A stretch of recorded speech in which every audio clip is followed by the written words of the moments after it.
तेरी साले कौन है तो साले वो मार रहा है मुझे।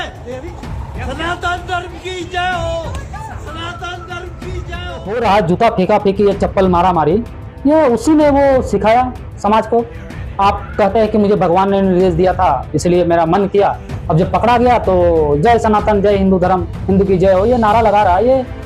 ये गधागिरी वाला काम हो रहा है। और कुछ सब अम्बेडकर ने संविधान लिख करके इन मनोवादियों पर नसबंदी कर दिया था, और उस नसबंदी को काटने के लिए वो सारा चीज खेल हो रहा है, और दूसरा मुझे कुछ लग नहीं रहा है।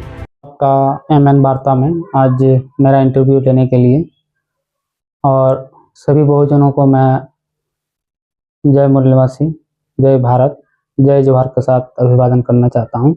ये बहुत गंभीर मामला है। आज संविधान पर, संविधान के सर्वोच्च अदालत पे बैठे CJI गवाई साहब के ऊपर अगर जूता फेंका जा रहा है मनोवाद विचारधारा के लोगों के द्वारा, तो ये बहुत बड़ी समस्या है आज की तारीख में। ये कोई छोटी और आम बात नहीं है। जिस न्यायपालिका पर विश्वास करके हमारा समाज, वंचित समाज, वो उस दरवाजे तक जाने की कोशिश करता है, और उसी दरवाजे से एक आवाज उठ रही है जूता फेंकने की, तो ये संविधान और न्यायपालिका व्यवस्था में जो व्यवस्था है वो एक देश और दुनिया में कलंकित करने वाला एक व्यवस्था निर्माण हो रहा है, या कुछ मनोवादी विचारधारा, असमानता विचारधारा के लोगों के द्वारा करने की कोशिश किया जा रहा है। सेम चीज एडवोकेट राकेश किशोर के ऊपर आप चप्पल से लोग उसको धुलाई कर रहे हैं, इसको किस तरह से देखता है? देखिए, ये घटना कल शाम को मैंने भी देखा। मैं मोबाइल देख रहा था फेसबुक में इस तरह से, तो देखते देखते मेरा नजर में आया, तो हमने कहा ये तो वही मनोवादी विचारधारा है। राकेश किशोर 6 अक्टूबर था, उसी दिन उसने जूता फेंकने का काम किया, और फिर कल दिनांक 9 दिसंबर 2025 को फिर उसको रिप्लाई मिल गया। तो ये जो हो रहा है जूता फेंका फेंकी, ये चप्पल मारा मारी, ये उसी ने वो सिखाया समाज को। आप कहते हैं कि मुझे भगवान ने निर्देश दिया था इसलिए मेरा मन किया, अब जब पकड़ा गया तो जय सनातन, जय हिंदू धर्म, हिंदू की जय हो, ये नारा लगा रहा है। ये गधागिरी वाला काम हो रहा है और कुछ नहीं। आप न्याय व्यवस्था जो है दुनिया भर में, भारत एक ऐसा देश है, क्योंकि नेशनल मंडेला जब आया था भारत, तो उसने एक वार्ता दिया कि भारत से कोई चीज या कोई ले जाने लायक हो तो वो सिर्फ और सिर्फ भारत का संविधान है, और उस भारत के संविधान के ऊपर आप जूता मार रहे हो तो ये कलंकित का मामला है। तो इसलिए बहुजन समाज ने देखा कि आपको ऑर्डर दे रहा भगवान, अब कल दिन बहुजन समाज, कल जो घटना हुआ वो भी बयान दे देंगे, हमें भगवान ने कहा आपको चप्पल मारने के लिए। तो ये कलंकित का मामला है। वो भी गलत था और ये भी गलत है, क्योंकि अगर CJI साहब चाहते तो कंटेम्प्ट ऑफ कोर्ट के अनुसार 2000 रुपया शायद वो जुर्माना लग सकता था, और 6 महीना या 2 साल उसका जेल भी हो सकता था। लेकिन उसने माफ किया, उसने माफ किया, उसने साबित भी किया कि हम बहुजन हिंसा के विरोध में नहीं है, लेकिन आप अगर हिंसा कर रहे हो तो भविष्य में भुगतना आपको ही पड़ेगा। और उसी से सीख करके किसी ने कल चप्पल चला दिया, और उसने गाली भी दे रहा था, कौन साले हो, क्यों मार रहे हो, क्यों मार रहे हो। और जो बहुजन समाज के थे, जो भी थे, वो वीडियो हम देख रहे थे, उसका तो तस्वीर सामने नहीं है, और आज नहीं तो कल शायद खुलासा हो ही जाएगा। तो कह रहा था, फिर आज इंटरव्यू वो मैं देख रहा था, वो एनी जो चैनल है उसने वो पूछ रहा था कि आपने गलत किया था, आप ऐसा गलत नहीं, मुझे भगवान ने कहा, और शायद उस लोगों को भी भगवान कहा नहीं ये गलत है।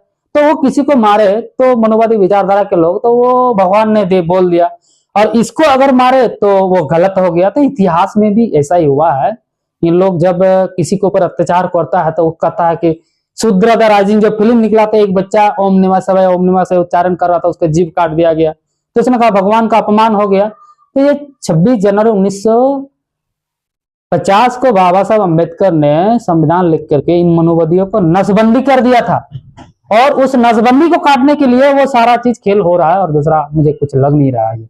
राकेश किशोर ने कहा कि हम दलित हैं, तो जब फंस जाता है तो दलित का चेहरा क्यों बन जाता है? वो दलित का चेहरा इसलिए बन जाता है, शायद उसको लग रहा है मैं बच जाऊं, और ये संविधान का उल्लंघन करने वाले लोग हैं। अभी मध्य प्रदेश जबलपुर कोर्ट में बाबा साहब अम्बेडकर जिसने संविधान दिया, जिसने दुनिया को रास्ता दिखाया उसका मूर्ति स्थापित नहीं करने दे रहा है। अनिल मिश्रा भी बहुत सारा काज दिया। उसके अलावा मैं बहुत एक ग्राउंड लेवल का एक जानकारी में जहां रहता हूं, यही कुछ महीना दिन पहले मैं एक दुकान में गया था, वो मनिहरी दुकान में, तो वहां कोई सामान ले रहा था। तो वो कोई नायक है दुकान वाला, अभी महीना दिन भी नहीं होगा। तो वहां मैं सामान ले रहा था, सामान लेते लेते एक व्यक्ति आया तो बोला आप ऐसे बोल रहे हैं, बात मिंग मिंग मिंग मिंग के, मतलब धीरे धीरे बोल रहा है, पोलाइटली बात बोल रहा है। तो शेड्यूल लोगों को साला कहाँ था चप्पल में रहने वाला, जूता के नीचे रहने वाला, और लोगों को सर के ऊपर तुम लोग चढ़ा रहे हो। तुम लोग साला अपना खानदान को तुम लोग इस तरह से शब्द वो उच्चारण कर रहा था और मैं सब देख रहा था। मैं वीडियो रिकॉर्डिंग भी करने की कोशिश कर रहा था, तब तक वो सामने वाला व्यक्ति जो है वो चुप हो गया। और मैंने दुकान वाला को बोला कि इस भारत के संविधान लागू होते हुए ये लोग ब्राह्मणवादी लोग इस तरह से हमारा आदमी के साथ कह रहा है, अभी कुछ दिन पहले। उसके बाद फिर अभी 10 दिन पहले का मैं बात बता रहा हूँ, एक मेडिसिन दुकान में मैं गया था, थोड़ा बहुत मेरा झड़प भी हो गया। वो कहता है कि अंबेडकर तो क्या औकात था, जितना भी हल्ला करो बीजेपी आएगा ही आएगा, कुछ भी हल्ला करो, ये अंबेडकर अंग्रेजों का दलाल था। उसमें बहुत ज्यादा मेरा झड़प हो गया।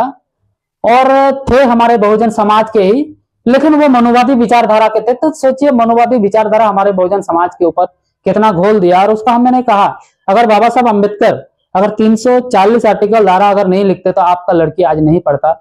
माता सावित्रीबाई फुले अगर स्कूल का पहल नहीं करते और माता फातिमा शेख अगर पहल नहीं करता तो आपका लड़का आज नहीं पढ़ पाता। तो इस तरह से जो नहीं जानते उस तरह नहीं बोलना चाहिए। अंग्रेज का दलाल आप बाबा साहब अम्बेडकर को कहते हैं, आपका औकात भी नहीं है, उसका चरण का धूल का समान नहीं है।